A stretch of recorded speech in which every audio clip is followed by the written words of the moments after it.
Albuquerque kid holds 163 points and searches for his second title. His sole victory this year was the biggest of his life, the Indy 500 and its $1 million purse. But his road has not been easy. Like at Vancouver, he refuses to give up. Al recovered from this upset to finish second. Here at Nazareth in 1990, he slammed the wall. But he still took the championship that same day. Bobby Rahal has led the points most of the year. He arrives here 1 point back. Much of this season, he has been steady and unstoppable, always in the fight, often at the front. But lately, his racing luck has changed. A month ago at Vancouver, a fight for second sent Rahal into the wall and out of the race. 2 weeks ago at Mid-Ohio, a mistake of inches gave Bobby another pointless day. The defending champion, Michael Andretti, arrived here third with 152 points. He added another by taking the pole.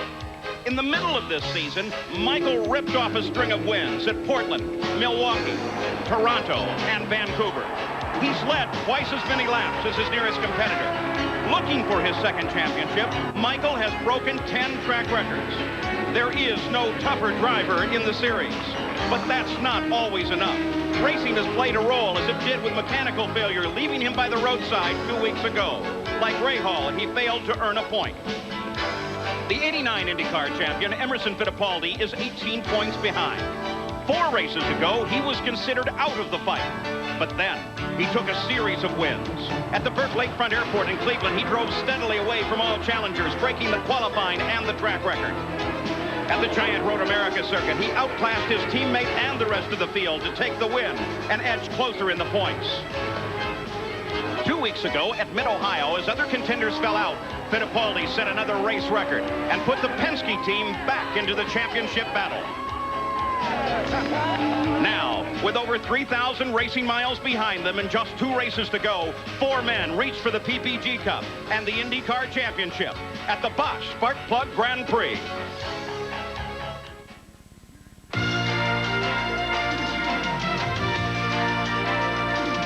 ESPN, the world's leader in motorsports coverage, presents Speed World. Today, it's 200 miles for the Indy cars at Pennsylvania International Raceway. Hello and welcome. I'm Paul Page, and with just 2 races to go in the series now in the fight for the championship, this race is pivotal.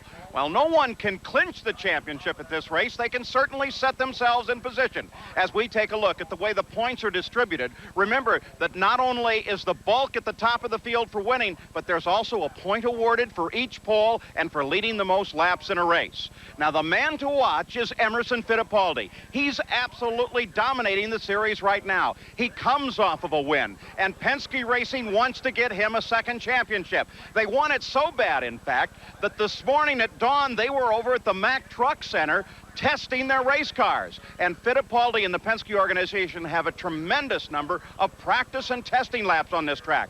They know the track, they know the cars. Fittipaldi is a man to watch. Right now, he's with our Gary Gerald.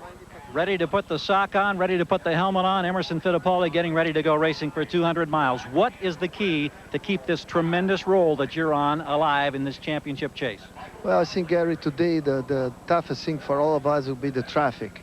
Possible being the leaders here, we should start lapping the back markers of lap 7, lap 8. I mean, that'll be tough the whole race. Okay, congratulations, Emil. Have another good one. He's climbing in. Let's swing right over here if we can. Down in the cockpit is Michael Andretti. This is his final time to be here on his home track before he goes Formula One racing. Michael, a quick comment about this one. Do you have to gamble and take big chances today to win this race? Well, I think we're going to have to definitely gamble a little more than we did last year, but, you know, hopefully we won't be in that position that we have to, though. All right, Michael Andretti ready to go. Let's go to Jan Beekes. Well, Gary, back here in 13th position sits Alan Sir Jr., our current point leader. They're back here because they're experimenting with a new chassis that's built to 93 specifications. And now it seems quite a gamble to take, but is that the gamble you have to take for the championship?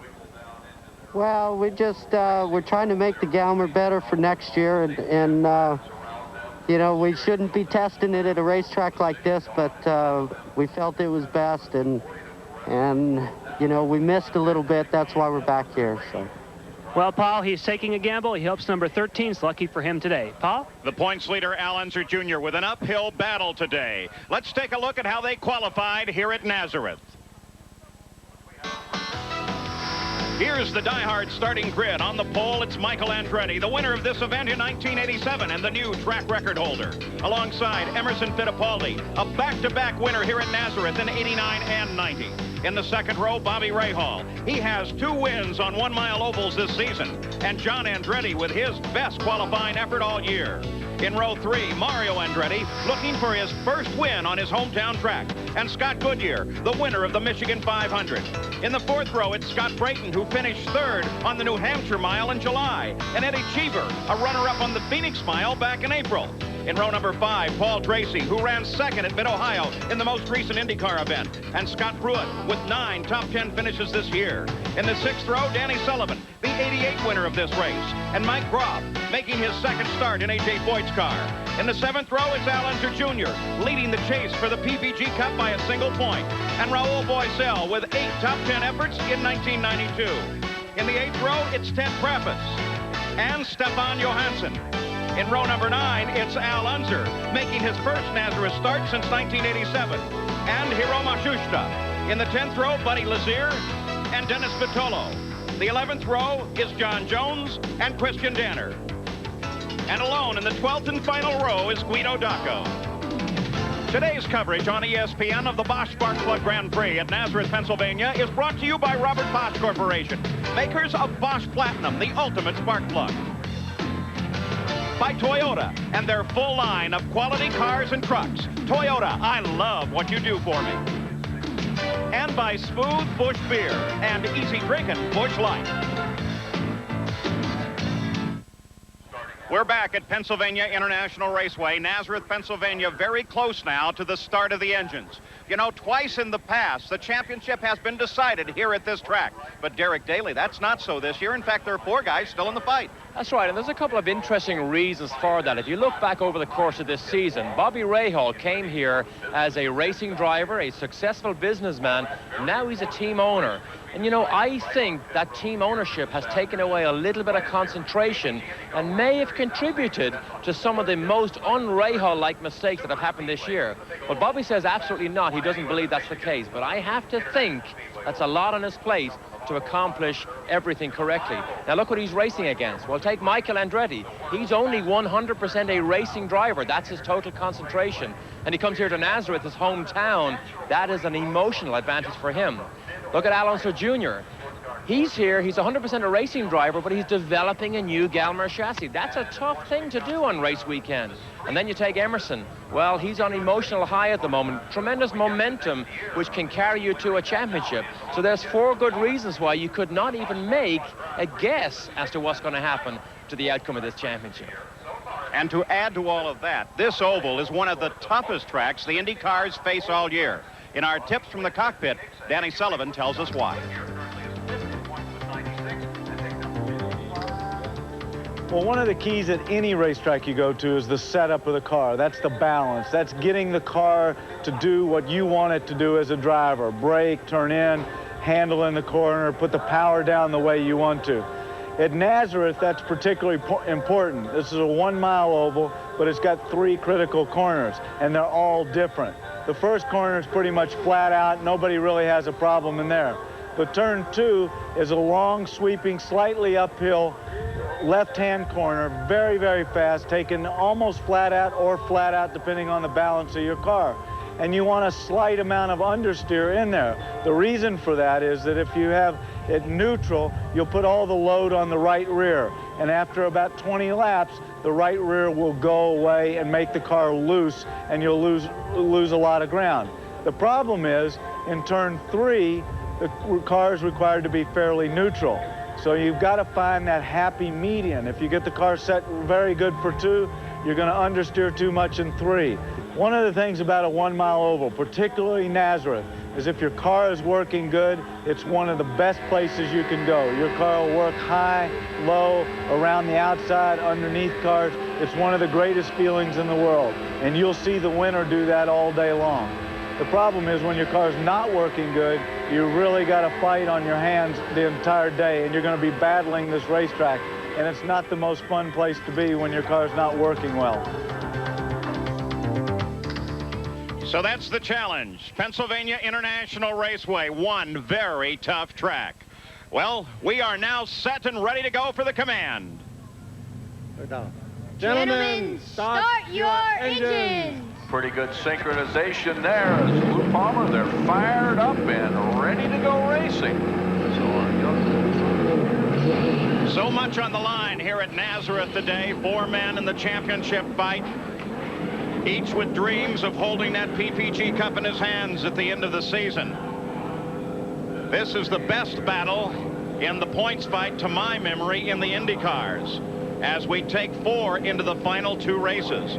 Emerson Fittipaldi, of course, as noted, on a roll. All of the engines now started up and down on the pit road at this track. Much of it, in fact, designed by Rick Mears, who sits here today as a spectator. In just a moment, the cars will roll away and start their parade laps behind the PPG safety cars. And then we will be underway. 200 miles lie ahead at Nazareth, Pennsylvania. Back at Pennsylvania International Raceway. Let's go down pit side as they're on the parade laps, and Gary Gerald. The Rahal Hogan crew awaits anxiously the start of the green flag. He had a terrific start yesterday in the Marlboro Challenge, then frustrated late. He's put it behind him. He says, I must win today to win a championship. Paul? That Marlboro Challenge won by Emerson Fittipaldi. Let's go to Jan Beekes. Checking in with Michael Andretti. Yesterday he said, I have to take chances here. What that means is about lap 10, when he catches traffic, keep an eye on Michael. He is going to go for it. Look for that outside move by Michael Andretti. Paul?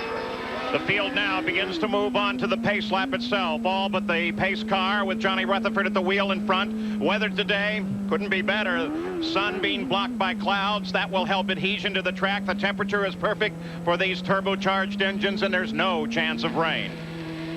Looking over Allenser Jr.'s right shoulder. 200 laps lie ahead, 200 miles. Arie Luyendyk, the defending champion, is a spectator here today. Not racing in this field, but best indication is he may very soon announce a ride for next year. There's your pace car, the front row, not yet fully aligned. The rest of the field comes through. Pick out your champion. Allenser Jr., you can see, is well back and has much to overcome if he is to come forward and continue to be a contender in the PPG points fight. Now the pace car pulls off onto the pit road, a most unusual configuration here. They enter and leave the pits over on the backside of the race course. The pace picks up. We look for Nick Finauro's green flag. The green flag comes out, and we are on the run at Nazareth, Pennsylvania. Down the backside, it's Michael Andretti, chased by Bobby Rahal. Look at Fittipaldi move up to challenge John Andretti. And coming alongside Fittipaldi, there's Mario. Mario moves down inside of Fittipaldi, and Mario comes forward. And absolutely forced the issue with Emerson. Muscled his way down under braking for turn 3. Emerson moved down, realized Mario was too close, and moved up. But a great run and a great outside move by John Andretti at turn 2. Everybody held their breath on the start. That's the first time in 4 races that there has not been an incident on the opening lap of the run. John Andretti now coming up to challenge Bobby Rahal, who runs in second place. Michael continues to pull away from Rahal. And Andretti, John goes around the outside of Rahal. He tries it. John, who was apparently not satisfied with his car in some of the practice, now suddenly looking very strong as he moves around Rahal. Rahal back to third. John Andretti now into second and ready to challenge his cousin Michael. And a great qualifying run by John Andretti to start outside second row. Rahal did get the jump on him, but superb moves at this early stage by John Andretti. Maybe he really now likes that car, although on full tanks yesterday, he wasn't too happy with it. The leaders concerned about how soon they will encounter traffic on this course, many believing that by the 7th lap they will already be overtaking the back of the field. We're on lap 4, number 1, right now with the number 1 car, Michael Andretti, in front, being chased by his cousin John. Bobby Rahal sits in third, followed by Mario, then Emerson Fittipaldi. Let's look once again at that pass. John Andretti The nice move. Here's Mario coming down inside of Emerson Fittipaldi. And taking Fittipaldi as he comes forward and putting Fittipaldi back to 5th. The view back from Bobby Rahal's car through the suspension of the right rear wheel. And that replay definitely shows you. We're into lap traffic already. Michael thinks he got blocked and raised his arms in frustration there. Things happen so fast here at Nazareth that even a driver moving out of the way can still cause the leading cars to have to back out of the power. Michael Andretti leads it. You can see traffic line ahead. Only 3 times in his career, in his last 27 starts, has Michael Andretti scored a victory on an oval. Scott Brayton, Paul Tracy, Cheever, all lining up. 7th, 8th, and 9th place. Good fight. Cheever running 9th. Cheever was superb in qualifying, except the car was very, very good, but he had a fuel pressure problem. He got out of the car absolutely furious because he believed he could have been on the front row of the grid here. Look at him poke his nose down the inside of Paul Tracy. Now they, too, begin to encounter some slower traffic. But fortunately, it moves aside for him. Back from Scott Brayton's car. Here's Tracy coming to the outside. Oh, difficult He's move, gonna get difficult pinched. move. Oh, they're side by side still. Another gutsy move by Paul Tracy, and he's able to pull it off. So Tracy gets around Scott Brayton and into 7th place. Now it's Cheever that lines Brayton up. And he pulled the move off going into turn 1, but it all started back at turns 3 and 4. That's where Tracy made the commitment, and we had great shots from behind Brayton's car. That's where he made the commitment to go around the outside. Now Cheever attacks Brayton. Eddie Cheever takes a look. Just behind Cheever is Scott Pruitt, the True Sports chassis. We have much to tell you about that chassis for next year. We'll cover that a little later in the show as we watch Scott Brayton trying to hold off a charging Eddie Cheever. Back to the front of the field, looking at Fittipaldi and Mario Andretti as they continue their fight. But you can see that Emerson actually did manage to squeeze back by Mario. Has the tires now up to working temperature, so now he's on his way and on his charge trying to catch up to Rahal. Al Unser Jr. in a precarious position right now. The field is moving so quickly at the front, and he is battling with so much traffic that he is about 6 seconds away from being lapped. And look at Scott Goodyear. He's going to fill Mario's mirrors in just a couple of seconds. Goodyear closes up behind Mario Andretti, and Paul Tracy is beginning to close in as well, trying to catch Scott Goodyear. Now the 2 Canadians are in direct contact with one another. 13 laps are complete, with Michael Andretti running at the front of the field in front of a hometown crowd looking for a victory and further points to a championship. Back at the Bosch Spark Plug Grand Prix, Mario Andretti has 2 Canadians, Scott Goodyear and Paul Tracy, lined up just behind him in an ongoing battle for 5th place.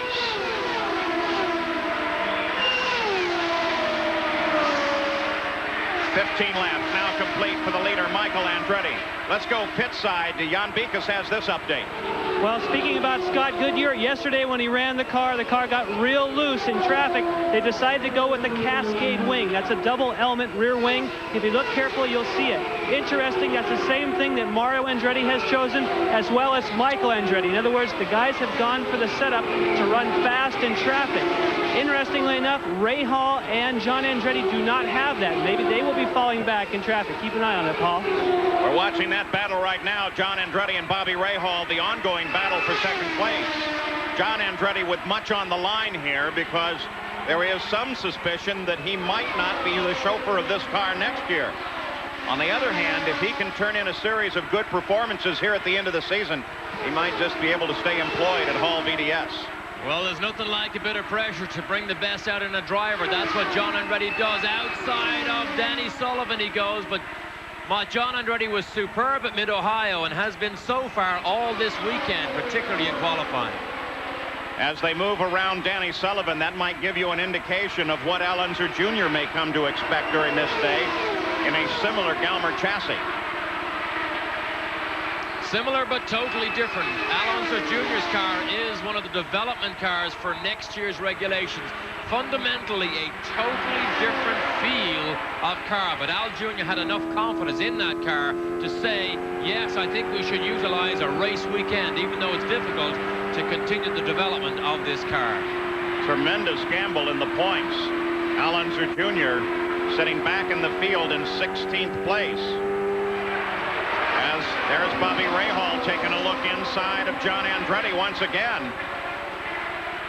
Oh, look at the traffic jam now ahead of John Andretti. That's the help Rahal needs. We heard Emerson say earlier on that traffic will be one of the major considerations here. And look, there is a traffic jam ahead of John Andretti. So now traffic will become the issue. That number 4 car is Al Unser, the senior, sitting in for Rick Mears. And look at this as they come 3 and 4 wide on the front stretch. And Rahal gets down inside of John Andretti. So Rahal back to second place.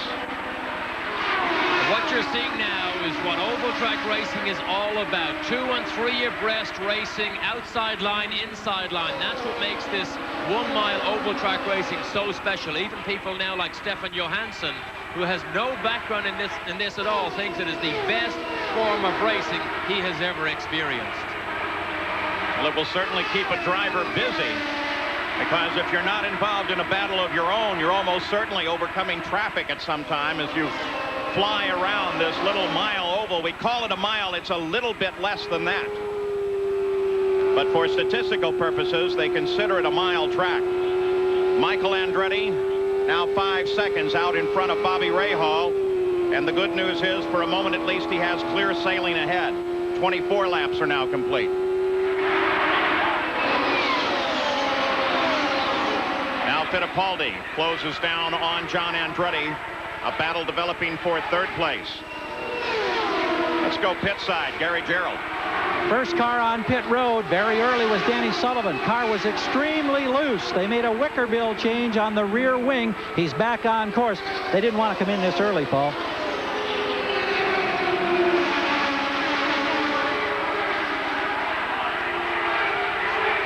So the fight continues now within the traffic. John Andretti started 4th, up to 2nd for a while, now back to 3rd after that pass by Bobby Rahal right in the middle of traffic here at Pennsylvania International Raceway. Gigantic crowd here today. In fact, they delayed some of the opening ceremonies just to be able to try to accommodate the record crowd that poured in this track. Let's take a look back now. And Bobby Rahal made his move on John Andretti. And it is a traffic jam, but look at this. John Andretti commits himself to be behind the PIG car, but Rahal tries to slice down the inside, doesn't get it done there. Now John is slowed.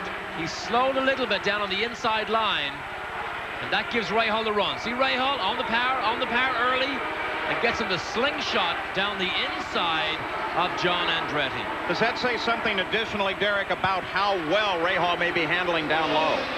Well, that's... again, we have another pass. Fittipaldi gets John Andretti. So John Andretti, so strong at the start, with Fittipaldi moving up into 3rd place, is slowly fading backwards. And now Paul Tracy is going to give him all the problems he needs too. Tracy's in attack mode here. Look at Tracy, tries the high line, the outside line, but John quickly blocks it. He moves up. Tracy darts to the inside, gets alongside John, very, very close. John now knows he's there, and Tracy is passed. So John Andretti, who was so solidly in 2nd place just a few laps ago, is now back in 5th. And that Tracy-type move is so risky under braking down at turn 3, because remember, they enter that corner at 175 miles an hour. So if wheels touch at that type of speed... Oh, and Paul Tracy comes around Fittipaldi. Fittipaldi gets caught in traffic, but now Tracy is caught behind Al Unser Jr. as they try to lap him. And, of course, little Al is not going to let anybody get past if he can avoid it at all. It's no move over, I'm a good guy on this race. It's too important in the points. Paul Tracy tries a high line to the outside, gets alongside Al Unser Jr., and Tracy is passed. Now Fittipaldi has to handle him up. Well, Paul Tracy really has the bit between his teeth at the moment, but anticipating what traffic is going to do is half the secret to being successful on small ovals like this. So John Andretti back in the fight again as he tries to move to the outside of Al Unser, and now is between the two Unsers, father and son. So John Andretti, seems like there may in fact be a problem with this car, Gary Gerald. Indeed, Paul. I just checked with Jim Hall of Hall of EDS Racing. They picked up a push, and so the car's not handling the way they'd hoped it would. And they're obviously paying a stiff price right now in all of this traffic. Now he finally makes his move on Al Unser Jr., gets past, of course, lap traffic here at Nazareth, but it did hold John Andretti up for a bit. And when you pick up a push, the biggest disadvantage it is down at turns 3 and 4, exactly where we saw Rahal slide down underneath John Andretti. When you have push, you cannot get the power on early enough. That's the disadvantage John has to have now. Father and son battle now. Al Unser in the 4 car moves inside the 3 car of Al Unser Jr. It's a rotating battle for 13th place. Al Unser Jr. back filling in for Rick Mears, who had already decided to sit out the season owing to his injury in his right wrist. The 200-mile record here, 148 miles an hour. They qualified, and they're running at 166.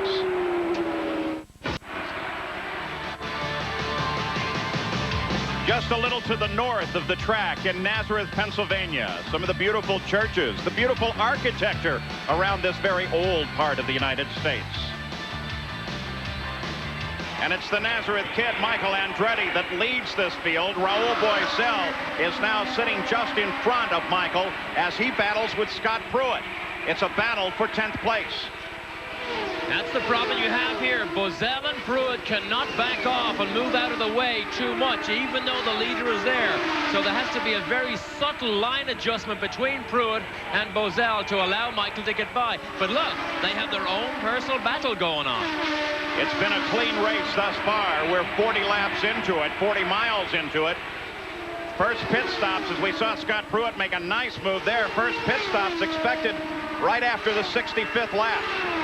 And Boesel tried to poke his nose down the inside of Pruitt, didn't get the job done, and actually held up Michael. So Michael is being held up now by Raul Boesel.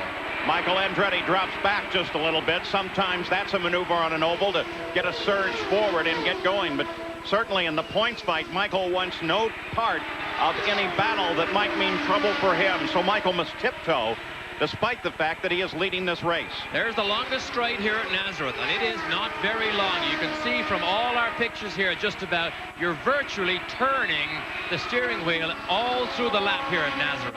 Paul Tracy in third continues his pursuit of Bobby Rahal, and is in close contact with Rahal now and closing in.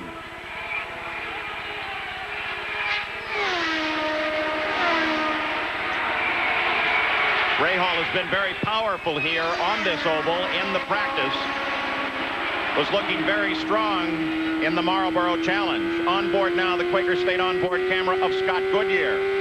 Goodyear runs in 6th place. Goodyear has been so good on oval tracks this year. That's Al Unser Jr. He's trying to pass, comes right up behind him. Al Jr., you can see, is down on the low line now. Goodyear may try and go around the outside here. He's not close enough. This is the long uphill turn 2. Remember the Indianapolis 500, first and second? Boy, if only Scott Goodyear could have pulled that little move off just before the finish line at Indianapolis. Let's ride with Scott Goodyear just a moment here. Look how these laps kick off.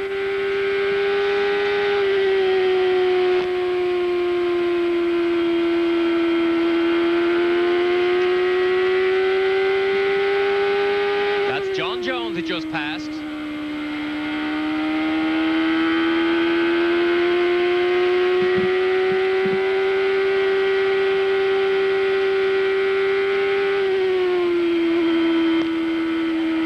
And as you can see, for all of them, it is a very, very busy run around this track. Scott Brayton, Mario Andretti continue their fight. This is a fight for 7th place. Scott Brayton trying to close in, Mario trying to handle up traffic. Stefan Johansson moves to the outside. This is Stefan's baptism at Nazareth. He says you're very, very busy here all the time. However, did not get the car quite to his liking, but it must still be an uphill battle and learning curve for Stefan to get on top of these difficult 1-mile ovals. Riding now with Scott Brayton. The surge takes him forward a little bit. He catches Al, but can't get past him. Oh, he gets past himself. Mario slips by. Mario Andretti moving down on the inside. Is that Mario or Michael that came past him on the inside? Things happen so fast. Mario and Michael are actually running together on the racetrack. Michael Andretti leads this race. Take a look at Fittipaldi there. And take a look now at Paul Tracy moving up on the back of Bobby Rahal. Now he comes to the outside, tries to split him. Behind them is Fittipaldi, but the challenge is Tracy's given to Rahal. He gets caught in traffic, almost squeezed out of the traffic. And Tracy is brave. He is a man that will take a chance to try and slide down the inside, and Rahal knows that, so he has to try and protect his position. But remember, they're rounding turn 2 here at 145 miles an hour. Now some fast-moving traffic just ahead for both of them. Rahal will, of course, encounter it first. Scott Pruitt sees it, moves to the outside, lets Rahal through. But now Pruitt has Tracy behind him.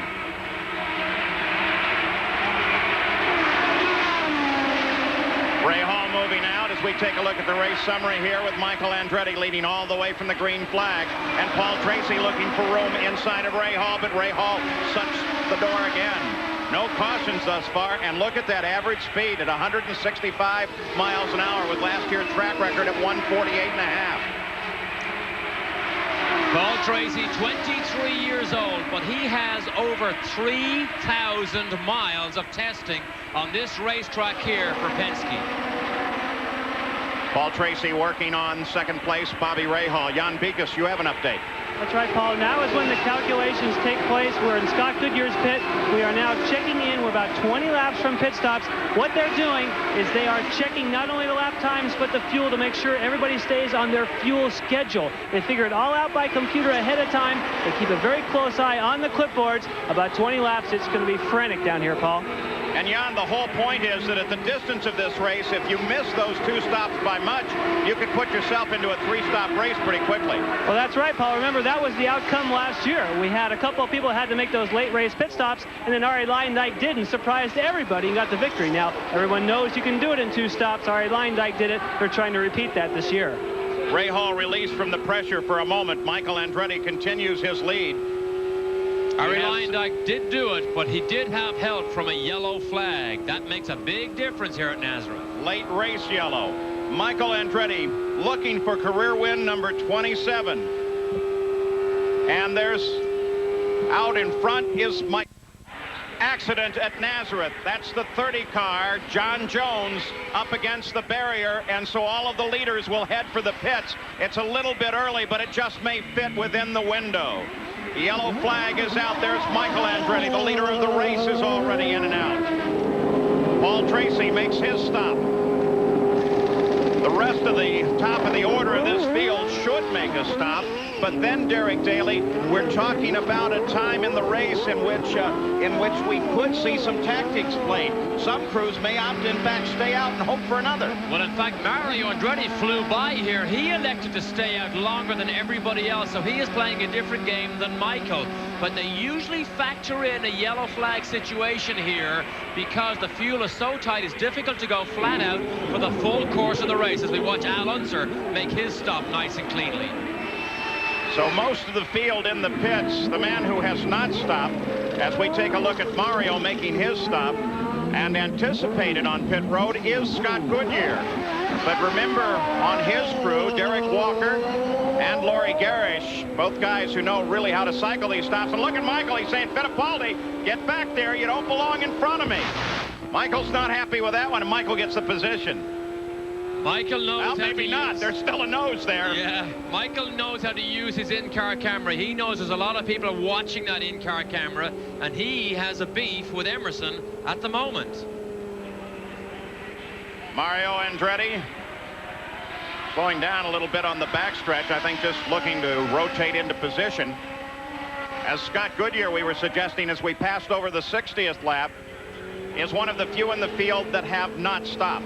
And Michael's saying no, no, no, shaking his helmet. Look, he still thinks Emerson has done something wrong. So Emerson Fittipaldi trying to move into a position ahead of Michael Andretti. Michael's not going to have any of it. Well, the silly season is now in full bloom, but it's not just the drivers that are being chosen. Jan Bikas takes a look at the equipment decisions the owners are making these days.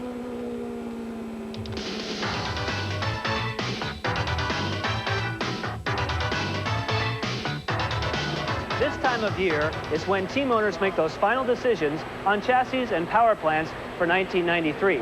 Now, if you want top technology in engines, that choice would be either the Chevy Ilmore C or the Ford Cosworth XB. They both have similar programs in that they recommend a minimum of 7 engines per driver, and they ask you to enter into a lease program that's 2 years in length. The reason they do that, to amortize the cost of research and development over a longer period of time. Well, you may say, well, why lease engines? The reason you lease the engines is they want to protect the technology of these engines, and therefore you don't own it, you can't take it apart. If something happens inside, this engine gets shipped back to Cosworth where it's rebuilt. Then it's time to think about chassis. Well, if you're Roger Penske or you're Rick Gowis, you might choose to build your own chassis. But most people will go with the Lola. Then you have to decide, well, do I want 2 or 3? Most teams will opt for 3 cars per driver. They cost $425,000 each, but it doesn't end there, because most teams will spend as much as $100,000 outfitting this car just the way they want it. They might spend another $100,000 on the dash here, the telemetry, the data acquisition. All these costs we talk about, remember, that's only the capital cost. We haven't even mentioned the consumables. There's an old adage in racing: speed costs money, how fast do you want to go? Scott Goodyear has made his stop, and as a result moves back into second place as we look at his onboard camera. Let's take a look at the situation that set this yellow flag up. We'll be looking from Al Unser Jr.'s onboard camera, because apparently he was lined up just behind the situation, Derek. This is turn 2. It's the uphill left-hander. Oh, you can see John Jones simply loses the control of the car. The back end gets away from him, and he backs it into the outside wall. In slow motion now, Derek Daly, watching the car just in front. Car's gone away from him, backs it into the wall, breaks the rear suspension and the wing, slides all the way down, and then actually comes across the racetrack, just missing Al Unser Jr. And you just see, look at little Al as he just kind of glanced over to see the fate of John Jones. We are now under yellow. We continue that way with 64 laps complete in the Bosch Spark Plug Grand Prix. Back at the Bosch Spark Plug Grand Prix, Michael Andretti under yellow is the leader of the race. Bobby Rahal in second. Paul Tracy with a spectacular run is now up in third. Mario Andretti looking good in fourth. And Scott Goodyear now sits in fifth place. Now that argument between Fittipaldi and Michael Andretti has been resolved, with Michael definitely getting his nose in front of Emerson Fittipaldi. We'll have more on that in a minute. First, let's go to Jan Bikas. Well, Paul, that's exactly what we're going to update you on, was that battle between Michael Andretti and Emerson Fittipaldi. It turns out that Michael did beat Emerson Fittipaldi to that blend line, and CART confirmed that. They have now put them in the respective positions. What about other situations occurring during that pit stop, Jan? Well, Paul, they all came in at the same time, but we can give you an update on all the top runners. First, Michael Andretti, they made a wing change. They lowered the front wings, which therefore that meant his car was pushing a little bit. Excuse me, it was a little bit loose. Now they have a little bit more push. Mario Andretti, no changes. Scott Goodyear, they changed a rear wicker bill. Al Unser Jr., they changed tire pressures as well as the rear wing on that car. Let's go down to Gary Gerald. Well, one man who's unfortunately on the wrong side of the wall is Stefan Johansson. Problems with the gearbox or transmission, I understand. Yeah, it's a similar thing we had in Elkhart Lake, I think. There's a fork inside. I don't know if it's a material problem or it is. They just snap sometime for no apparent reason. Just accelerating, you know, out of the pits and just pop. No gear selector anymore. But still a good weekend, because you've made an announcement about your plans for next season. Yeah, that's about the only good thing about this weekend. Well, let's share that information. You stay with Tony Bentonhausen. Yeah, we've made an agreement for next year. We're going to run 93 Penske cars and the Chevy C engine. And Amex will continue as our main sponsor next year, so everything's looking pretty good. Stefan was the first to drive the Honda engine in Formula One when they came back. Now he may have a chance to be one of the first to drive the Chevy C here in IndyCar racing. We wish you better fortune next season. Thanks. All right. Paul? You got a view of all the oil dry that still has to be swept off of the backstretch here at Nazareth And of course, when we look at this order, you'll see why Emerson Fittipaldi wanted to get ahead of Michael, because he lost the lap in staying behind him. This is Antonio Ferrari's car. Christian Danner out of Munich, Germany, the driver. A 91 Lola powered by a Cosworth engine. Good international television audience today, watching both in Germany and Italy. A lot of interest in the Indy cars developing in the past year, and heightened by Nigel Mansell's announcement that he'll be coming over to drive for Carl Haas. And Christian Danner really likes these Indy cars, has signed on to do a full season with Euro Motorsports for next year. Christian Danner, a factory BMW driver this year. Great success, won 2 24-hour races this year at the Nürburgring, of course, in Spa in Belgium. And despite all of those great rides and good championships, look there on the back of the wing, the 3 bright day-glow stripes of a rookie here in the Indy cars, but one that I'm sure will lay down a record very quickly here. Antonio Ferrari, his car owner, known for bringing new drivers over and giving them an opportunity in the Indy cars. Well, the search for speed can come down to the most minute detail on one of these cars, down to less than 1/1000th of an inch. Gary Gerould has more.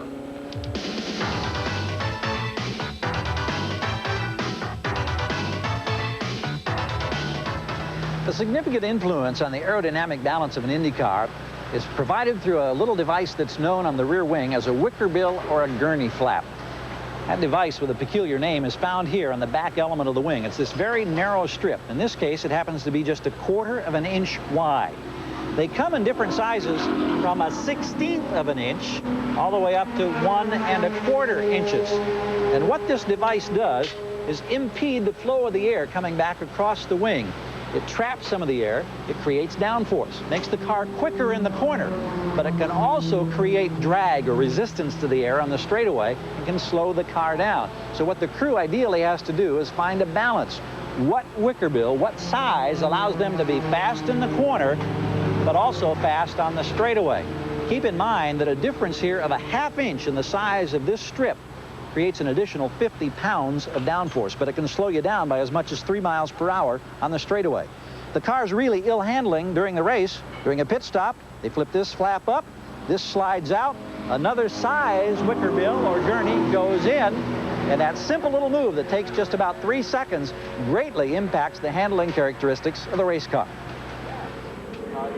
We saw just a great example of that in action. The Derek Walker team, Scott Goodyear came in, they have no radio communication. He pointed to the back, they made a quick change in the wicker bill. He was the fastest car on the track. They don't know if that's what he wanted, but they know he'll now have more downforce. That might cure the problem. Paul? Well, with 76 laps complete in the run now, we look at the rundown at 74 laps. It has not changed because we are still under yellow, but we should be coming back to a green flag condition very shortly and approaching the halfway point in the race. For Scott Goodyear, that change may be paying off. He's the fastest lap thus far in the race at 174.7 miles an hour. And there comes the green flag, and we're back to running.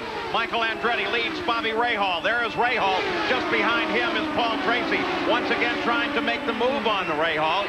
With those pit stops, there were some guys that suffered. One of them was John Andretti, who fell back, and Mario Andretti. And look at John right there as he's alongside Al Unser Jr. And Mario Andretti benefited through those stops and was able to move up into 4th place. Well, John Andretti again in the opening laps after the restart drove round the outside of Bozell and sliced down in under Emerson Fittipaldi. So John Andretti, when the tires are cool or when there's heavy fuel load, this car is superb. Just behind Fittipaldi, there is Rahal. Fittipaldi, of course, trying to move. And look at Paul Tracy come around Rahal. All 3 of them battling there. Boy, what a tremendous fight this is. And, of course, Fittipaldi is trying desperately to make up a lap to get back on the leader lap. Now Paul Tracy challenging his teammate. You're right. That's Emerson's key. He needed to catch Michael and try and get that lap back. He will be in real trouble if he gets into a fight with his teammate here. But Tracy was on the move earlier. You can't hold him back. Can Paul Tracy help Fittipaldi in any way at this point? No, I think Paul has to worry about his own race and his own race only. Forget about Emerson. Paul needs to catch Michael because he can win this race. Paul Tracy can win this event. What Paul Tracy must worry about right now is 3rd place Bobby Rahal sitting just behind him. And Rahal can't be happy with having that young fellow dart around him that quickly. Most of the cars still running heavy loads because they all stopped for fuel and tires. Their first stop of the day under the caution flag. The caution, of course, for John Jones. Best indications are that he is okay as a result of his altercation with the wall. And Boesel running very strongly here after his pit stop. He's only in 11th place, but you can see that he has the speed to stay ahead of Emerson Fittipaldi, because Fittipaldi has not made a lunge or an attempt to pass Boesel yet. Michael Andretti got a good restart. Now is pulling 6.6 seconds ahead of the second place car of Paul Tracy. Separating them is Emerson Fittipaldi, and Bobby Rahal continues to work on Paul Tracy for second. Oh, John Andretti almost cuts the front end off of Chambers' car, darts down inside of Scott Pruitt. John Andretti is making such decisive moves here, particularly in traffic. We haven't seen a confidence level in John like this on an oval track this year, but John Andretti certainly putting on display of brave, decisive moves here, which is very necessary on an oval. But look at the traffic jam again behind. Tracy, Rahal continue to fight. Well, I don't know what happened there, but Boesel is either in trouble or he decided to just let that complete train go ahead of him. Sudden move by Boesel. By the way, Al Unser Jr., if you're keeping track of him, remember he came into this race as the points leader, and there he is. He runs now in 12th place. That's the last points paying position, and his dad is worrying him to death. Learning curve for Al Jr. This car fundamentally totally different to the Galmer car he has raced all year. It is the development car for next year.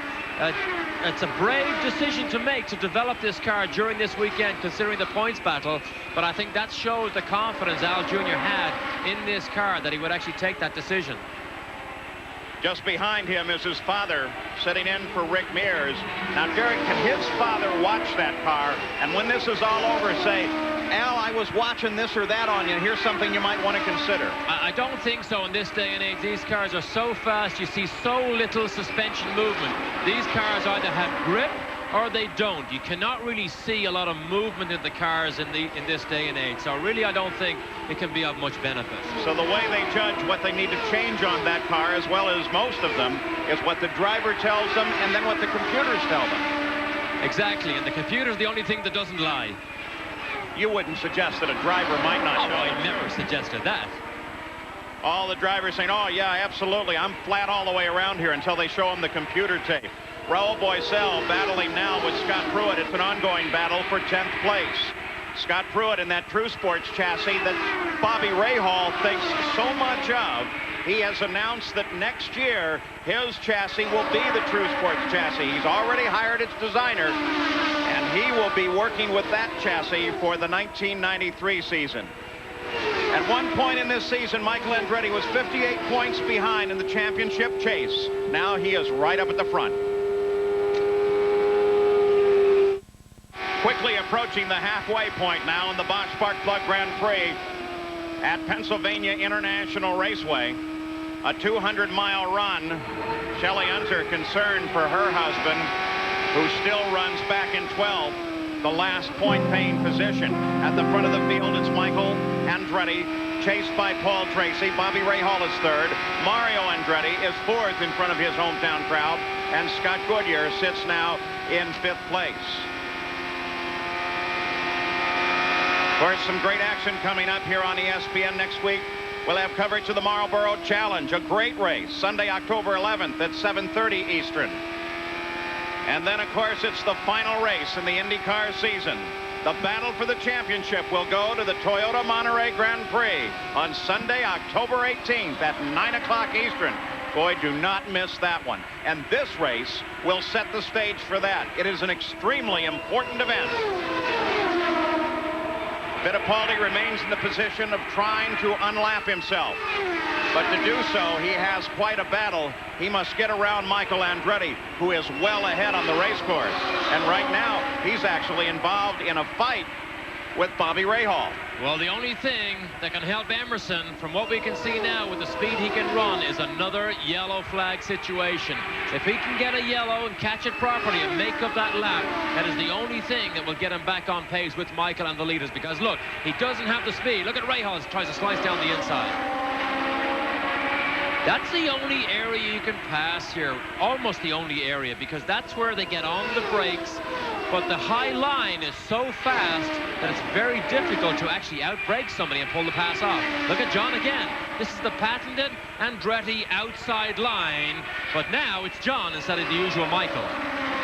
Fittipaldi comes around Bozell as well, continues his pursuit. This is a Penske-owned and operated track, and because of that, look at this traffic with Scott Goodyear and Michael. Because of that fact, it is a track that they test on a great deal. They have a lot of opportunity to test, and so Fittipaldi should have the best settings on this circuit. But right now, it's Michael Andretti that's looking so very strong here. Mario's not that happy with this car. He's not as confident entering corners as Michael is. So I'm sure you'll see Michael slice by Mario. I'm sure in the past he would never back off and let anybody by. But I'm sure for Michael's championship hunt, he will make it easy for him.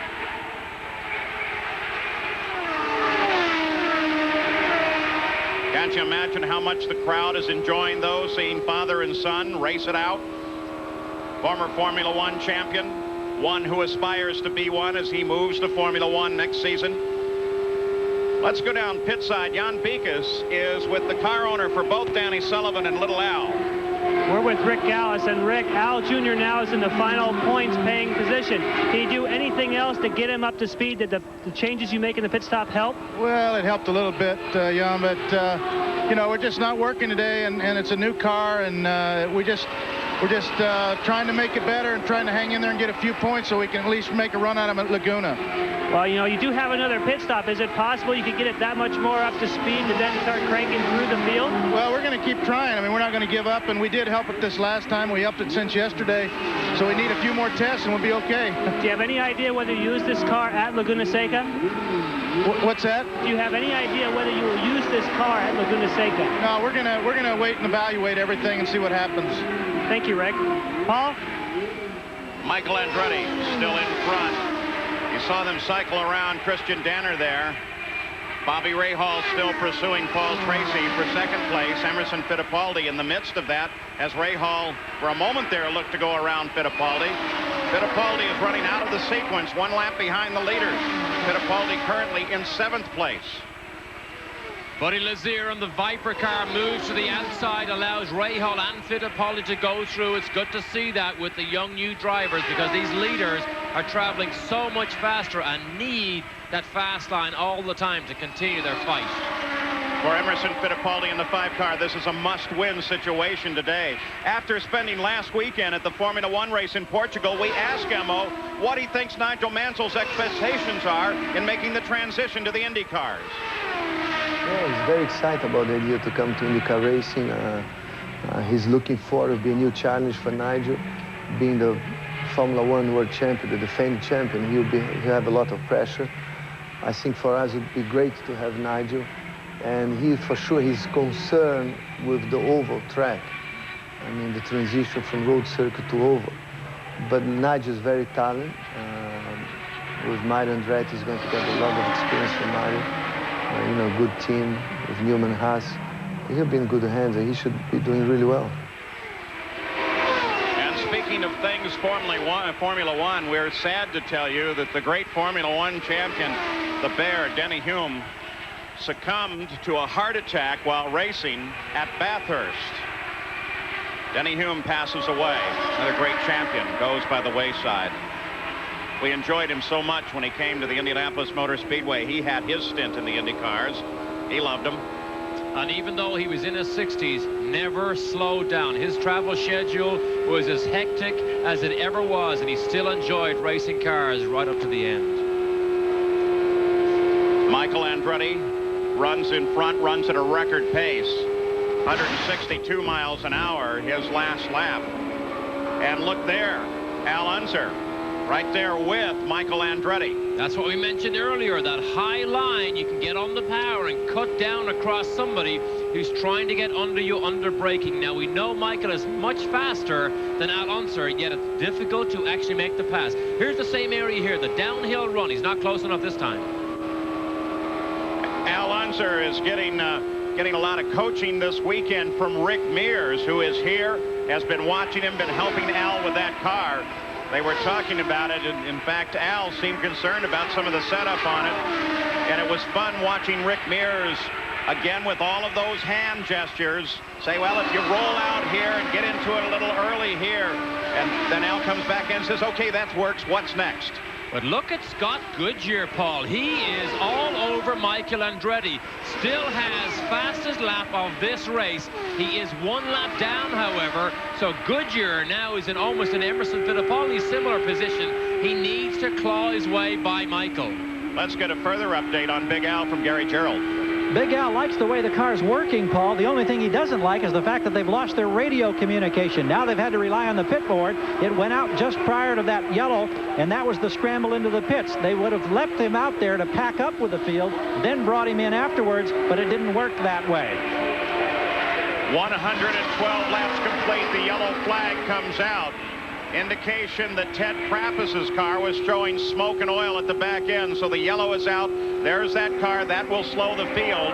And Michael, who has led so well, has clinched the single bonus point.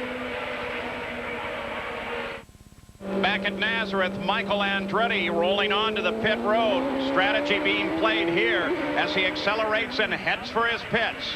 And now Emerson and Scott Goodyear need to stay on the racetrack, come all the way around again, get back on the same lap as Michael before they make a decision about their pit stop. Here's Jan Bikas. We're with Michael Andretti. They are taking the last few hits of fuel here, trying to get every last bit in. Looks, Paul, as though they didn't. Uh-oh, they have a problem with the right rear, Paul. This is a long, long stop. Cars are going by on the racetrack. This could be very, very costly.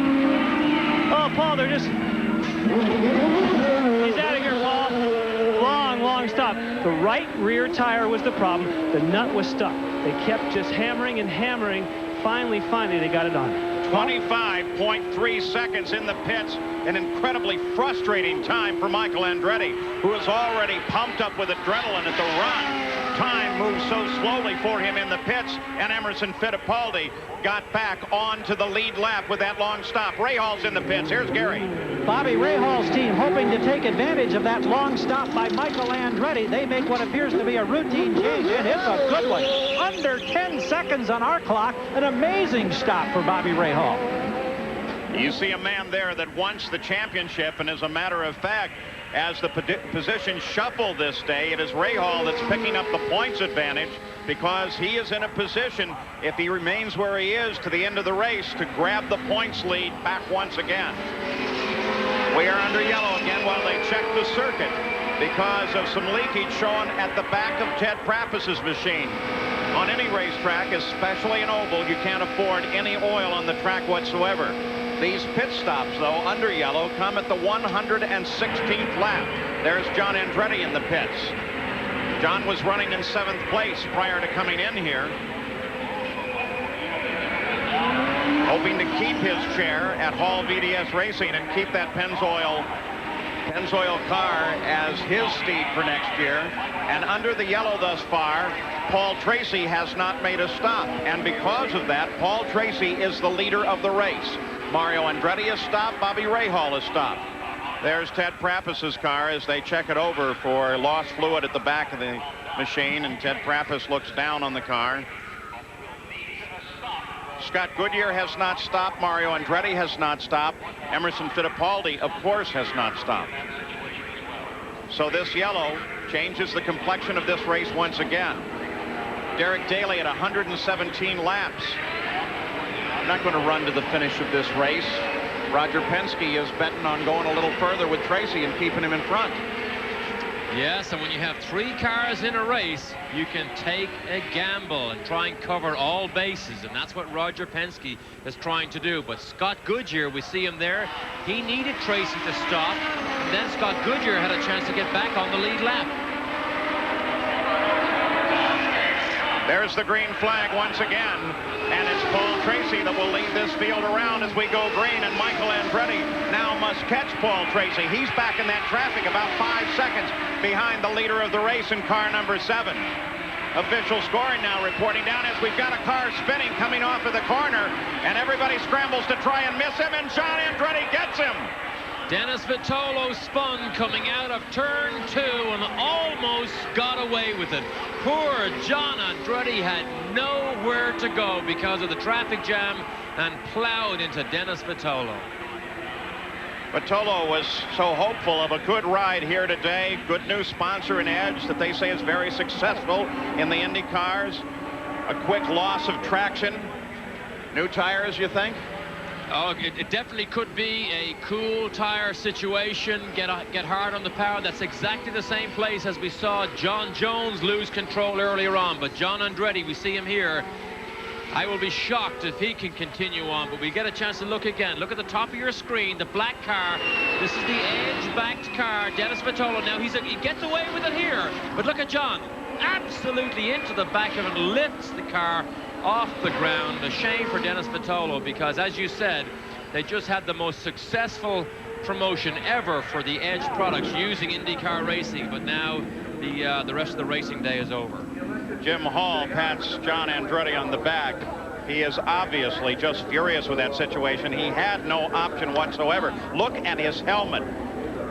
I thought that wheel was very close as he passed underneath Dennis Vitolo.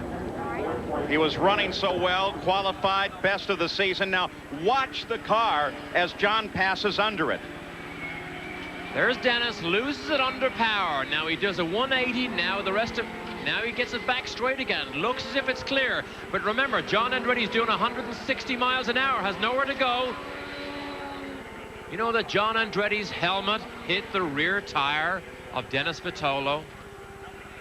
I'm so very surprised that John was not hurt. Let's go to Gary. Oh, we're looking at the helmet of John Andretti. You can see the rubber mark here on the left side right across the top. That's how close it was. John is here with the helmet off, and my friend, that's so scary when that situation happens, and I know it happens so quick at this place, but obviously you appear to be all right.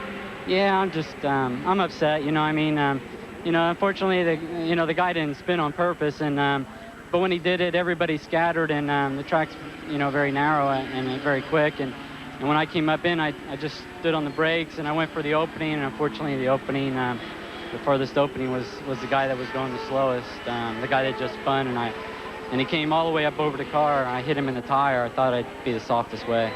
I know it's got to be such a disappointment. This was the best qualifying effort of your career, and the car was running so good early, and then I guess you got a little bit of a push, but you were hanging in so doggone well.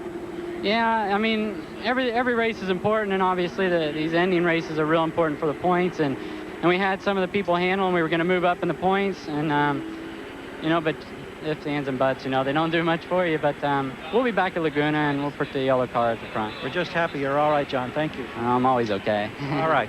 Let's go to Jan Beekes. We're standing by with Roger Penske. Roger, you elected not to pit with Paul Tracy. What's the reason? Well, I think that it's not the winner. We didn't want to have to make an extra stop. Everybody else is going to have to make one, and at this point, track position is most important. I think that we'll just wait and see. There's still about 80 laps to go.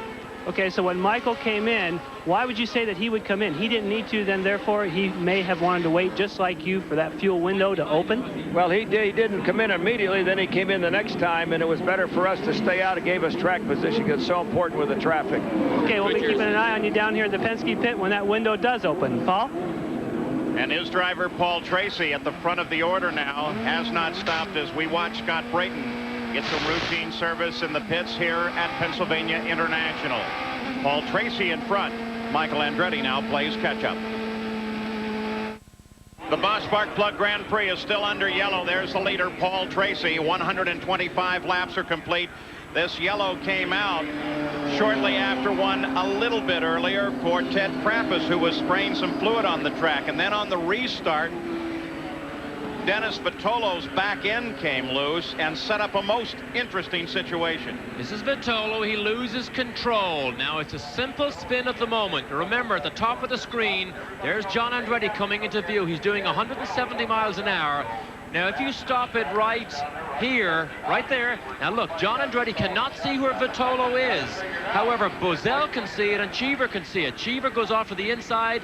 Now watch when it clears here. Look, John has nowhere to go. Locks the brakes right there. Just look at this impact. Look how high Vitolo's car comes off the ground.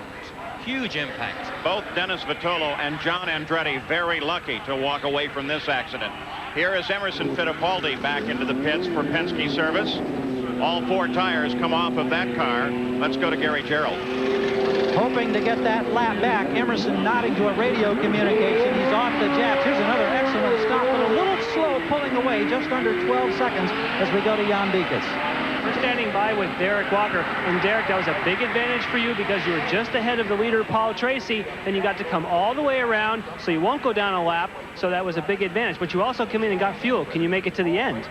Well, it'll be touch and go. Depends how quick a pace it is. But obviously, with a little bit of fuel this bit later, it gives us a chance to stretch a little bit longer. And maybe there'll be a yellow and we'll be safe. But, you know, we're just going to wing it, see what happens. Now, when he came in under yellow, you don't have radio communication. Were you able to sort out the chassis deal when you made that change before, uncertain of whether that's what he wanted? Well, it's a bit of hand signals, so we think we know what he wants. He's running pretty quick on the track, so I think we're making the right decisions. If you're up front, will you gamble and not make a final stop? Well, we're going to go for as fast and as high as we can get on the grid, so I don't know. We'll have to play that out when it happens. Thank you, Derek. Paul? Scott Goodyear still scored with the fastest single lap of this race at 174.7 miles an hour. Now, Gary Gerald is with Bobby Rahal's co-owner, Carl Hogan. And indeed, Carl keeping a very close eye on all of this. And I suppose the key question here, because of that earlier yellow, you came in for your second stop. Can you go the distance, or are you going to have to come back in and make a final stop for fuel? No, actually, if we do have 3 or 4 more yellow laps, I think we can, if we run conservatively, we can make it to the end. So it sort of depends upon what we've got now. And so the next 3 or 4 laps are going to be crucial. If we still have yellow without 4 laps, we're going to try to go without a stop. Is that a big gamble at this point? I don't think so. We've been getting very good fuel mileage, and if we can continue to do that, I think we'll be fine. And boy, you don't want to miscalculate in this championship battle, do you? Don't scare me, Gary. All right, Carl Hogan. They sweat just a little bit, Paul. And the operative words there, I think. There's a lot of thinking going on. It looks like there's a possibility of a splash and go for many guys right at the end. The reason Carl Hogan wants 3 or 4 more laps under yellow is under racing conditions, they'll do 1.8 miles to the gallon. Under yellow flag situations, they'll do as many as 6 miles to the gallon. That's why he wants more yellow flag laps. Roger Penske continues to watch and communicate with his cars. Paul Tracy at the front of the field. A gamble there because Paul Tracy has not stopped. Al Unser Jr. now comes into the pits past the disabled John Andretti car. Little Al running in 11th place. He's moved up 1 with John Andretti's removal from the top of the order. And they get just a splash of fuel. So we'll be back for the restart as the battle continues in the Bosch Spark Plug Grand Prix.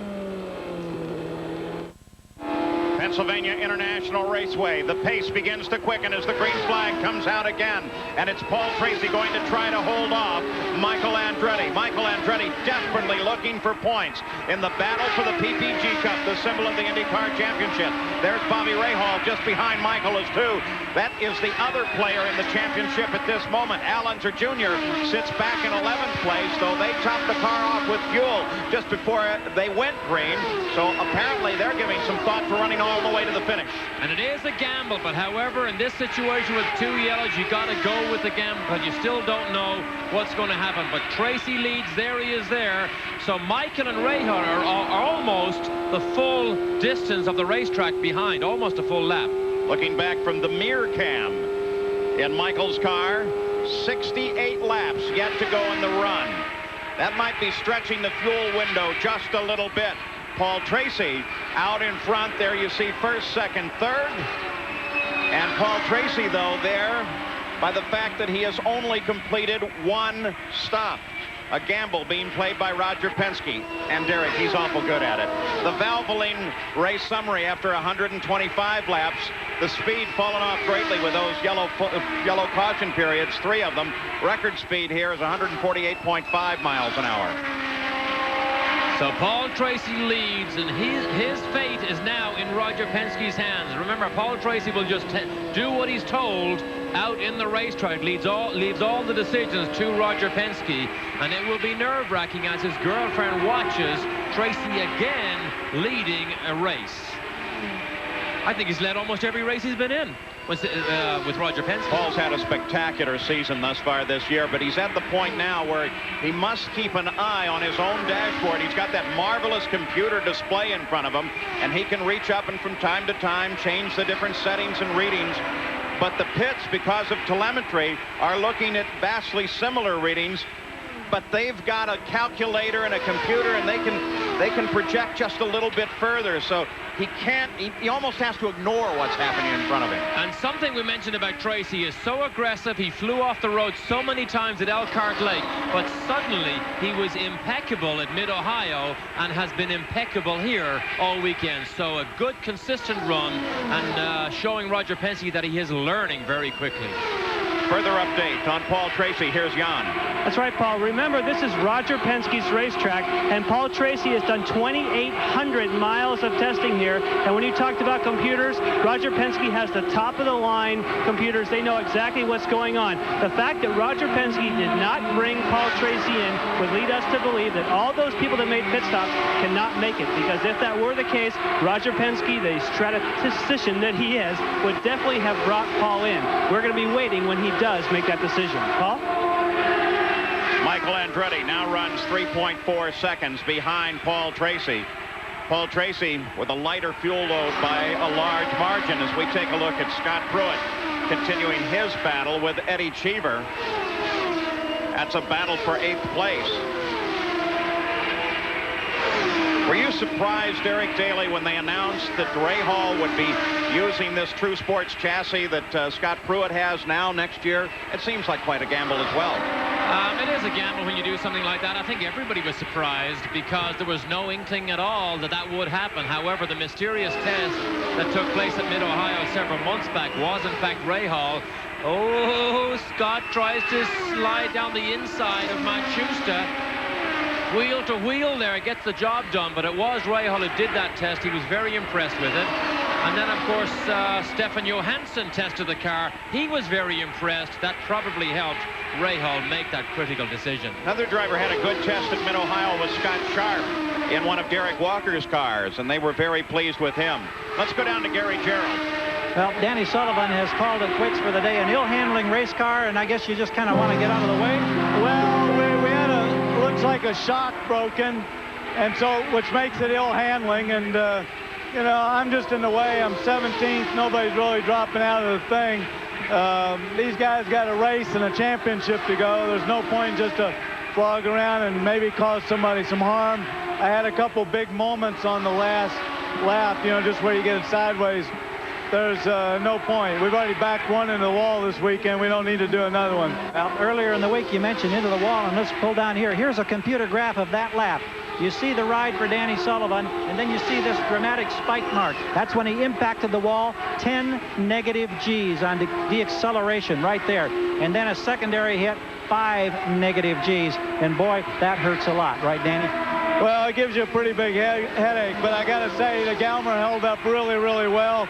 It took the impact. I walked away from it, and as I said, just had a headache for a couple of days, but everything was good the way the car held up. Thank you, Danny. Thank you. And if you look at the finer measurements of that graph that Gary showed you there, it went from 1 G to 10 Gs in 0.8 of a second, so a big impact for Danny Sullivan. You know, another accident, not here at Nazareth, but in testing for the final race of the season, happened to the man we're riding with right now, Michael Andretti. He had a throttle stuck as he came down through the corkscrew and went right off into the barriers. Here are your points leaders and where they run at the moment. And if the race points were to be awarded at this moment, Bobby Rahal would have a 6-point lead on Michael Andretti. Al Unser Jr. would still be in that fight. Fittipaldi must improve if he intends to be. So we're watching now for Paul Tracy, due any time. By the way, within this team, Betty Rutherford and Chris Mears have been working on caring for baby with AIDS. They got everybody as a care of benevolent charity to help them this week pledge money for individual drivers in laps at this race. So they're taking on a charitable cause. Paul Tracy makes his turn into the pits. 148 laps are complete. He relinquishes the lead as he does so, and let's go to Jan Beekes. Paul Tracy brings it to a stop. They kept us very guarded, Paul. They did not show him on the pit board. It was all done by radio communication. The wheels are going on. Now for Paul Tracy, watch for the air coming down the hose. He has to get all the fuel in. We did not see it.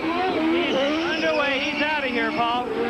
12.6 seconds, and Paul Tracy is on the roll. And what he's trying to do now is get out and get up to speed before Michael comes around, because if Michael can catch him, he can put him a lap down. There's Michael at the top of the screen. Michael just behind him. Michael, of course, took the lead, does not put Paul Tracy a lap down, so Tracy remains on the leader lap. Second place is now assumed with that stop by Bobby Rahal. Scott Goodyear comes up to third place.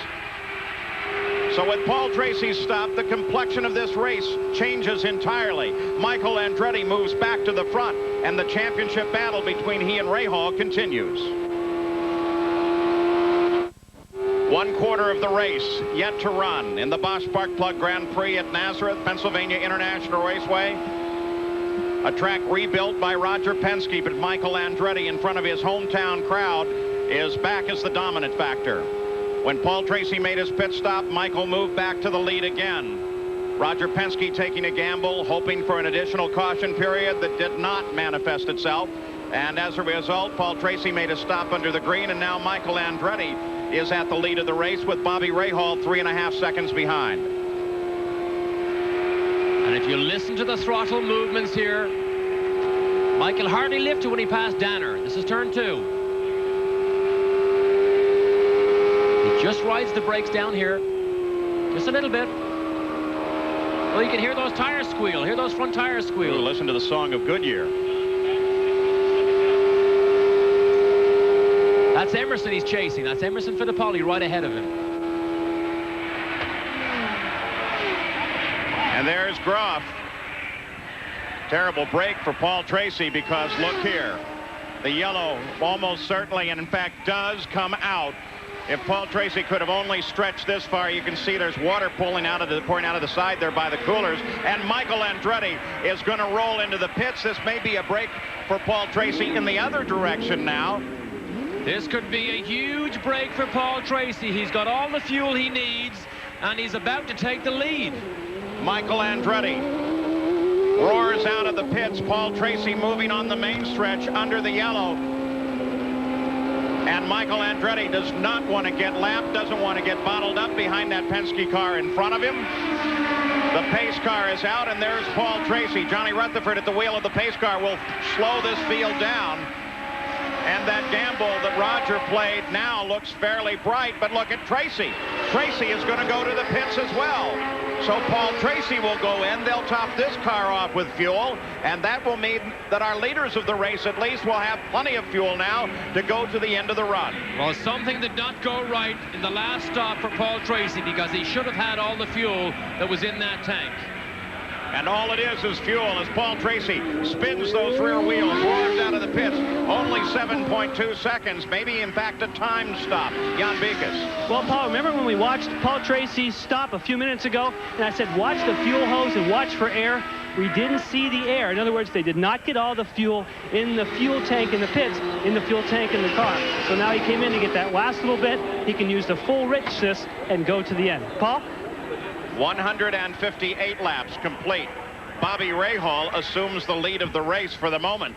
Michael Andretti in second, Scott Goodyear in third, Paul Tracy in fourth. Those are the only cars, those four, on the leader lap. So the game now being played by Rahal. Does he have enough to go to the end of the race? Let's go to Gary Gerald. Checking in checking in here in the Goodyear pit, Derek Walker was concerned about whether or not they'd have enough fuel to go the distance. He said the pace would dictate whether they had to make a final stop. When Tracy made his stop, Goodyear gained a position. They applauded in the McKenzie pit. Now he stays out. The pace slows down. They can gamble. They think he's got enough fuel. He can go the distance now, and he's running currently in 3rd place. Big break for Scott Goodyear. Saw that big smile from Derek Walker as he was doing some calculation there.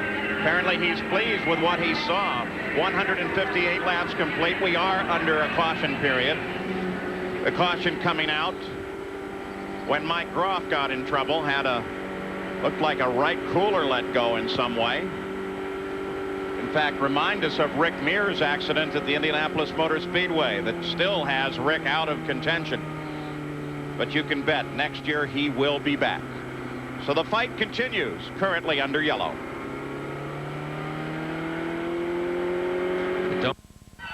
Well, they line up with Bobby Rahal at the front of the field, followed by Michael Andretti. Scott Goodyear in 3rd place. Paul Tracy now replenished with fuel in 4th place, and Mario Andretti in 5th. Let's get an update on Bobby Rahal's fuel condition from Jan Beekes. We checked in with Carl Hogan, Paul, and remember when he said if we had a few more caution laps we could make it? They are not changing their strategy. Everybody up and down pit lane other than Rahal Hogan decided to come in to get fuel. Paul Hogan says we're sticking with the strategy. We know there's only 4 cars on the lead lap. We're going for it. We're going to try and make it to the end. Paul? This was what set off this current yellow flag condition. Look at the side pod. See the water coming out of the side pod on Mike Groff's car here. That suggests the radiator or one of the water hoses let go on the side of that car, and that's what eventually cost the engine. So now the green flag comes out once again with Bobby Rahal, the leader of the race. Michael Andretti sits in 2nd place, but some distance back, trying to catch up with Rahal. The battle for the championship continuing here in the Bosch Spark Plug Grand Prix. You get a glimpse there of Michael in a moment. He has 2 cars to handle up for it before he can close onto the leader, Rahal. And a great situation for Rahal here. Clear racetrack ahead of him and a lot of traffic between, only 1 car between Michael, but Tracy is embroiled in a lot of traffic. However, Emerson Fittipaldi, outside our booth here, moved aside under yellow and waved Paul through to get on with his attack of Michael and Bobby. Now Michael Andretti has handled up the 2nd of those 2 cars in the person of Al Unser Jr. And Michael has a clear shot at the leader of the race, Bobby Rahal. Paul Tracy. There he is, still involved in traffic, but the traffic he's involved with is Scott Goodyear, and that is a fight for position. Goodyear currently in 3rd and looking for a win in this race as well. And let me tell you something, on an oval, any one of these 4 guys still has a strong chance at taking the win. And Goodyear tries round the outside and can't quite get it done, but Tracy will pounce if the door is left even half open. Of course, that is Tracy's teammate, Al Unser, the senior, sitting just in front of Goodyear, though the Penske team says generally they don't play team tactics. Are they here today? There goes Goodyear down the inside, but Paul Tracy's going to try it to the outside. The gap closes very quickly. Paul Tracy smartly moves back. So Goodyear gets the traffic between himself and Paul Tracy. Oh, Tracy slices down the inside. I think Al Sr. definitely saw him because he didn't turn down. Yeah, but boy, you talk about a great move, a super move. Paul Tracy now with the quickest lap of the race at 175 miles an hour. The Quakers stayed on board camera on Scott Goodyear's car. The battle continues over on the backstretch.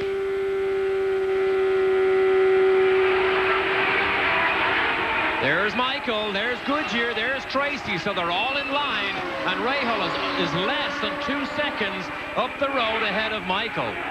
The front of the field closing up. 169 laps are complete. Right at 30 laps to the end of this run now, and the laps tick off so very quickly. You catch traffic very fast here. See Tracy dodge inside Buddy Lazier in the Viper car, but you catch traffic so fast here that Rahal will be in the middle of it very soon, and that's an opportunity that may open up for Michael to begin to close that gap. Look how fast Michael Andretti closed on that traffic in front of him. That's Hero Much Houston, Dick Simon's car. Bobby Rahal, 2nd place. Michael is right there. Michael now slowly reeling him in. Not so slowly, in fact. was 2 seconds, the interval at the last lap. It's now down to 1.2 seconds. So Michael Andretti is reeling the leader in. Oh, this is going to be a good fight. There's Rahal right ahead of him. That's exactly what Michael sees. Michael's got clear road. Now that's traffic ahead of Rahal. That's Scott Pruitt ahead of Rahal. May slow him just a little bit. Lord Pruitt pulls out of the way, knows he's leading, pulls out of the way. I like to see that. That's good. Now Michael with Scott Pruitt in front of him. Bobby Rahal in a top points position at the moment, hoping to finish the race this way at the front of the order and taking the 20 points for first place. Michael Andretti, though, has already picked up the point for being on the pole and the point for leading the most laps. And Michael's nipped a couple of more tenths off of Bobby Rahal. He's now 9 tenths back.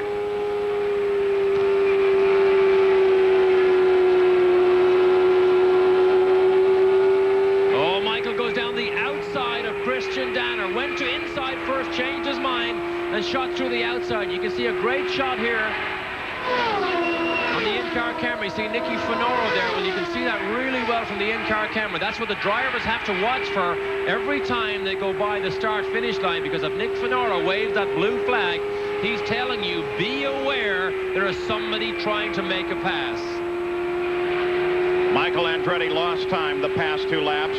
Back to almost 1.9 seconds. Right at 25 laps to go in the run. This is turn 2. Look, he's not flat. He just backs off a little bit, then gets in it hard. Watch how fast he slices past the traffic here. Boom. That's Emerson Fittipaldi. See how fast Michael went by.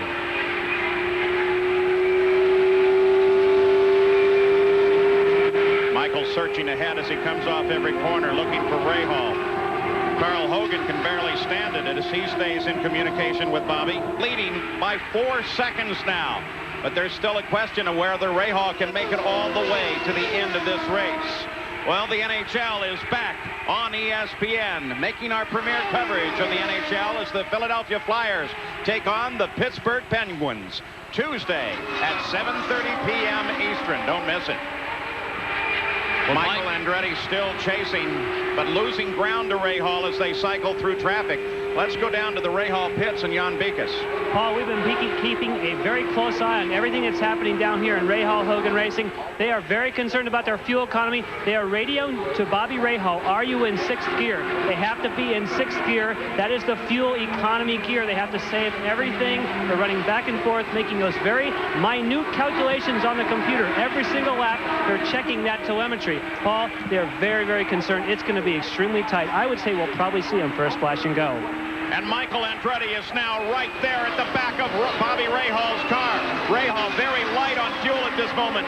Michael Andretti with plenty of fuel to make it to the end of the race, which is now just 14 laps away. Keeping an eye on Rahal. Andretti would like to pass him on the track, though. He would like to make it a racer's pass and not depend on the possibility that Rahal has to roll into the pits. And Michael had a terrible run in traffic, and suddenly Rahal got the bad run. Rahal cannot get by Eddie Cheever. He tried inside, outside, and now look at this, Michael. All right, Michael goes inside, Matt Schuster. Rahal goes outside. Both men driving desperately now as Michael Andretti right on the back end of Bobby Rahal, looking for room to the outside as they come off of the corner. Michael Andretti trying to close with every corner. It's a battle of inches played at hundreds of miles an hour. And traffic will be the key here, because Rahal is fast and into turn 3 and 4, which is where Michael might make an opportunity to pass. But this will be, traffic will play a major part here. Michael drops back just a bit, watching Rahal as he moves for the traffic. Rahal moves inside of Eddie Cheever, gives the car a pitch to the outside. Now Michael Andretti has Cheever just ahead. Michael needs to get by Eddie as fast as possible. Eddie needs to move over, let this lead battle get on its way. Michael gets frustrated very easily when he gets blocked, waves his fist at people regularly. Cheever obviously didn't bother him too much because he kept both hands on the wheel. As Rahal flashed across the line on the last lap, indication was given to him 10 laps to go. And now Rahal with plenty of traffic in front of him. Michael has to handle up Buddy Lazier just in front of him. So still that single car separates him. And that's Bobby Rahal just behind Scott Brayton. Rahal looking to the inside of Brayton. Brayton clears the road, gives him room. Michael closes in, gets alongside Brayton. Michael got a great run there, but this is the flat turn 1. He can't pass here. This is almost flat out in turn 2. Very, very difficult to pass. The downhill run, this is going to be the key to this race. This downhill run here. Michael Andretti certainly well aware that it's been 77 laps since Rahal's last stop. He pushes him every chance he can get. Michael Andretti, who won the very first IndyCar race here in Nazareth. This is his last run in front of his hometown crowd before he moves over to Formula One next year. Boy, would he love a win here today, and is it possible? It just might be. It might be, and everybody in the grandstands are on their feet here cheering for Michael as Rahal goes round the outside of Al Jr. By themselves, Rahal seems to have enough speed to handle Michael, but traffic is what Michael needs to help him.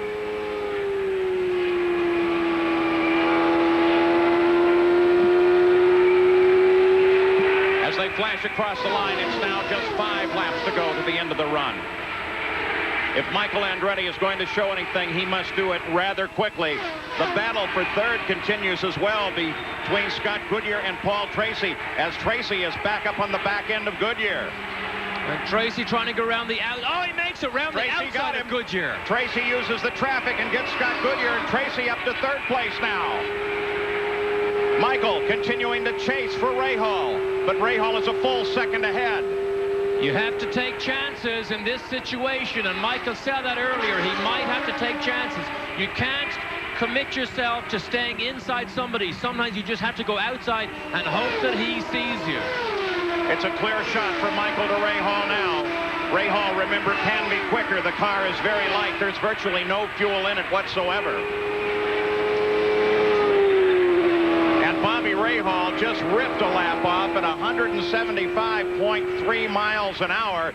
That is the fastest lap thus far in this race by any competitor. 2 laps to go for Rahal. Traffic holds him up a bit, but not very long.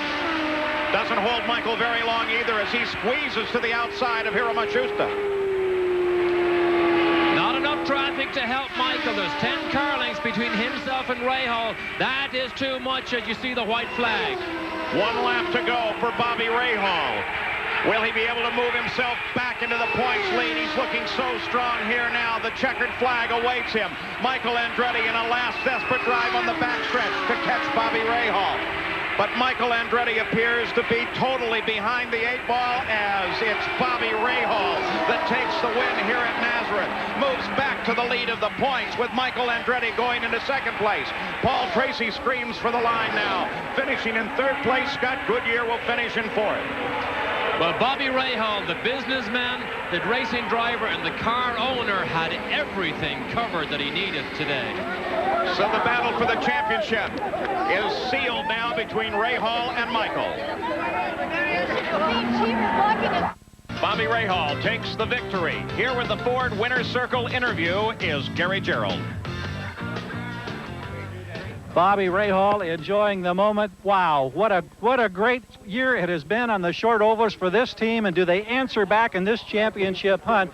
And Bobby, we've got to address the fuel concerns. How nervous or apprehensive were you in that final 30 miles or so? Well, when I saw the with 10 laps to go, when I saw my meter, I knew it was going to be close, but I felt we were going to make it. I wasn't biting my nails yet, but when I saw that white flag come out and Michael was a couple seconds behind, boy, I felt pretty relieved. We talk about taking chances. Did you have to take big chances in the traffic on this racetrack today to get the win? I took more chances. Anytime here, you take a lot of chances, but I don't like... that's the only thing about this place is, boy, I had a real close call when Vitolo spun, and I was on the outside of I think it was Matsushita, and boy, I'm just saying, don't come right, and luckily he didn't, and luckily, Vitolo stayed where he was, and a lot of close calls. It came right to victory lane. Rahal, it savors the moment. Let's go to Jan Vikas.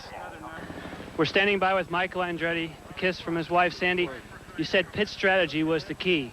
He could make it. Bobby ran very long on fuel, but yet you had to come in for the extra stop. I don't think we did. That's what happened. I think, first of all, that yellow was a lot longer than it should have been, and that's what screw this up. You know, that's what gave Bobby the opportunity to make the fuel mileage to make it to the end. Well, who makes all those calls? Like when you came in earlier on yellow, is that your decision or is that the crew? Well, I told them I was coming in, but then they could have waved me out, but they didn't. They elected to fill me up, which probably was a mistake.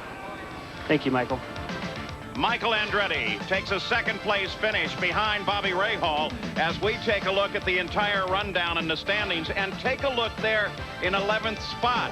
Al Unser Jr. stays alive in the points fight. We look through the entire field, but what does this do now to the championship point standings? Well, Bobby Rahal is at the top of the order. Michael Andretti and Al Unser Jr. both still have a chance. Finishing third here today is Paul Tracy. Right now, he's with Jan Beekes. Paul, a great run for you today. This is a track you test at all the time, but now it was in the big race. You know, it was a good race today. You know, I'm really happy for the Mobil 1 crew and Penske. You know, we did a good job today. We ran all day and ran strong. We had to make 3 stops, so that kind of cost us a bit after when we got the lead. But, you know, all in all, I'm happy. It was a good weekend for the team, and I'm really happy for Mobil 1 and Marlboro. Thank you, Paul. Paul Tracy finishes in third, but Derek Daly, what about Bobby Rahal and distractions? Well, Bobby Rahal definitely has a lot on his plate at the moment with his business commitments and his team ownership, etc. And he did back himself into a corner with 3 bad races. But if you look back over the season, you have to admire what Bobby Rahal and Carl Hogan have done, not just today, but over the course of the season. Congratulations to Bobby Rahal. The championship fight is still a 3-way battle. We'll have special coverage of this race on our Checkered Flag program, 7:30 p.m. Eastern, Thursday, October 15th. And the Marlboro Challenge comes up next Sunday, 7:30 Eastern, once again in the final race of the season, the Toyota Monterey Grand Prix.